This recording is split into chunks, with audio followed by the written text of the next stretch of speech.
Compromise is an important skill in relationships.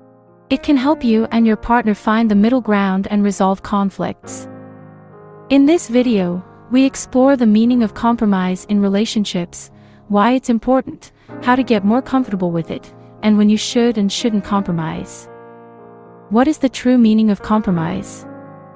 When you're in a relationship, chances are you and your partner will have different values, preferences, or habits. For instance, you may have different views on things like where to go on vacation or what color to paint the kitchen. These differences can lead to conflict, with each party wanting different things and no easy answer. This is where compromise comes in. It's not fair for either one of you to get your way all the time, so compromise helps ensure that both partners' views are heard and a mutually beneficial solution is worked out accordingly. Compromise entails mutual respect and regard for each other's feelings and needs. It requires both partners to cooperate with each other and make adjustments to accommodate each other. Why compromise is a pillar of healthy relationships. Compromise is an important tool in relationships because it helps resolve conflicts. If you or your partner are unable to compromise and insist on things only being done your way, it can lead to repeated conflict, which can erode the relationship over time. What are examples of a compromise? These are some examples of compromise in a relationship. Planning dates. It's important to take each partner's preferences into account while planning dates. For example, if your partner is vegan, that could mean checking ahead of time and only scheduling dates at restaurants that have vegan options on the menu. This may mean that you can't go to your favorite restaurant together because it doesn't have any vegan options. Expressing love. You and your partner may have different love languages. Learning to speak their love language can help them feel loved and cared for, even if it's not the same as the preferred method of showing affection. For instance, even if you prefer to express affection love verbally, if they prefer to express it physically, you can make an effort to be more physically affectionate with them so they feel loved in their love language. Dividing household chores. You and your partner can negotiate how to split up housework. For instance, if you hate taking out the trash, you can ask your partner to do it every night, and in return, you always do the dishes after dinner. Spending time together. You may prefer to spend your weekends doing outdoor activities, whereas your partner may prefer to catch up with friends and family. You could compromise by going for a run or hike together on Saturdays and seeing loved ones on Sundays. Splitting up the holidays. If both your families are expecting you for the holidays, you and your partner may have to work out a compromise. For instance, you can spend Thanksgiving with your family and Christmas with theirs. Or, you can do Christmas Eve with your family and Christmas Day with theirs. These are just a few examples of compromise in relationships. In reality, compromise is applicable to just about every aspect of a relationship, including managing finances, raising children, planning vacations, participating in activities together, and supporting each other's careers and goals. Getting comfortable with compromise. If you and your partner are learning how to compromise with one another, these are some steps that can help you get more comfortable with it. 1. Have a respectful discussion. The first step is to have a calm and respectful conversation with your partner. Each of you should express your feelings and viewpoint without interruption. Tell your partner what you think, want, or expect and explain why it's important to you. Listen to what they have to say.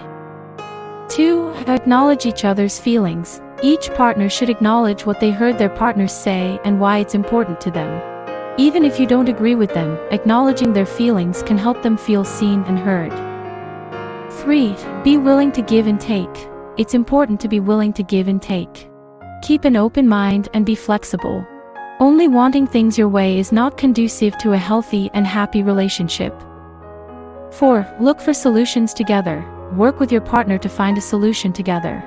Discuss the pros and cons and choose the option that works best for both of you. This may mean doing things your way, their way, or finding another option altogether.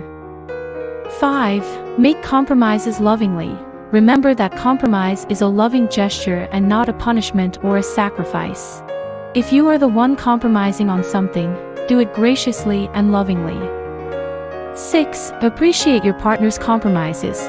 If your partner is compromising on something for you, be mindful and appreciative of it. 7. Avoid reacting emotionally.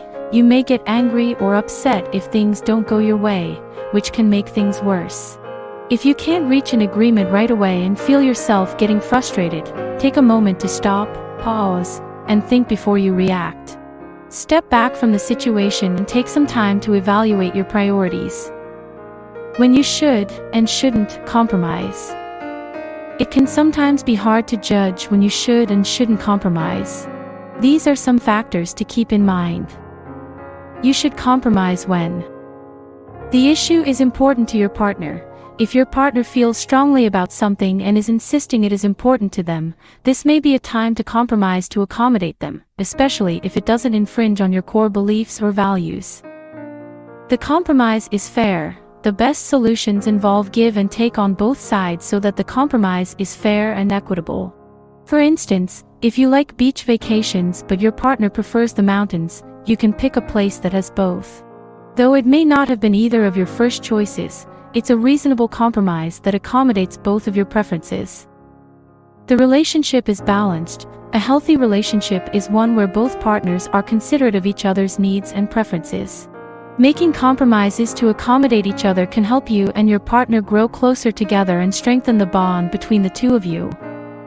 On the other hand, you shouldn't compromise when your core values are being compromised. Avoid compromising on your core values. For example, if you're trying to decide which movie to watch, you can compromise and let your partner pick a movie they like. However, if your partner wants an open relationship and you don't, then it's important to make your boundaries clear. If you feel strongly enough about something, it's worth fighting fairly for it. Your boundaries are being violated. Compromise does not extend to boundary violations in a relationship. If you're being put down, spoken to inappropriately, or feeling harmed, your mental, physical, and emotional safety come first. You're the only one compromising. A relationship where only one person makes all the compromises is an unhealthy dynamic. If you find that you're the only one making compromises, both big and small, it may be time to reevaluate your relationship. Summary. It's important to remember that compromise requires both partners to work together to find a shared definition of happiness. Sometimes, that means giving up something they would prefer individually in order to move forward together. Compromise is not to be confused with sacrifice, which is either a solo act done for a partner's happiness or a situation where one partner's giving is disproportionate to the other's. True compromise involves mutual respect and giving for the betterment of the partnership.